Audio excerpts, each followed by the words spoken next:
Sa sumunod na klase nila sa Daoyuan class ay binigyan naman sila ng Spirit Stones at pinagsanay ng mag-isa. Nang sinubukan ni Shu na magsanay gamit ang mga ito ay biglang nagwala ang kanyang Celestial Map. Kinabukasan habang nasa eskwelahan ay hinamon siya ni Leo sa pakikipagbuno sa braso gamit ang kanang kamay. Pumayag siya kaagad dito at walang kahirap-hirap na tinalo si Leo.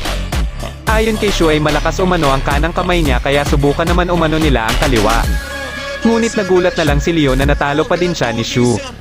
Kunwaring nagpasalamat si Shu kay Leo dahil na-awaken na umano ang kanyang power system ngunit ginagawa lang pala niya ito para lalong maasar si Leo sa kanya. Isang gabi ay naramdaman niyang may mga tao na bumaba sa tapat ng bahay nila Mr. Lee. Sinilip niya ito at nakita niya si Nie kasama ang 4 na iba pa. Lumapit ito sa harap ng pinto at nang marinig ni Shu na mula ito sa Heavenly Network ay nagulat siya dito. Pakay ni Nie kay Mr. Lee na aanyayahan nito na sumali sa kanila bilang panghuling miyembro ng Heavenly Network. Dagdag pa ni Nie na layunin nila ang kapayapaan sa mundo at walang masama na sumali sa kanila si Mr. Lee. Ngunit tinanggihan pa din ito ni Mr. Lee kaya wala nang nagawa si Nie. Pagkalabas niya ng bahay at bago sila umalis ay napansin niyang pinagmamasdan sila ni Shu kaya mabilis na nagtago si Shu. Dahil sa koneksyon ni Mr. Lee at ng Heavenly Network ay napaisip si Shu na hindi masama kung magpaturo siya kay Mr. Lee. Kinabukasan ay kinausap niya si Mr. Lee at sinabing gusto niya sana magpaturo ngunit may problema siya.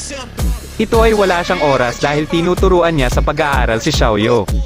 Dahil dito ay pumayag si Mr. Lee na turuan si Xiaoyu para magamit ni Shu ang libreng oras nito sa pag-aaral ng swordsmanship.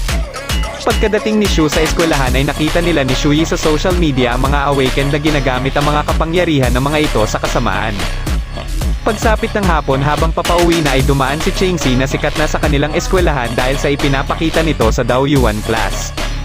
Pagkalampas nito kay Shu ay nagkatitigan sila saglit. Nang makarating si Shu sa bahay ay naghanda kaagad si Mr. Lee ng mga kagamitan para sa pagtuturo nito kay Shu.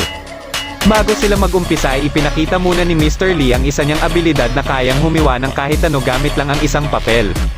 Matapos nito ay inumpisahan kaagad ni Shu ang mga basic sa paghawak ng espada hanggang sa gumanda na ang kanyang mga galaw.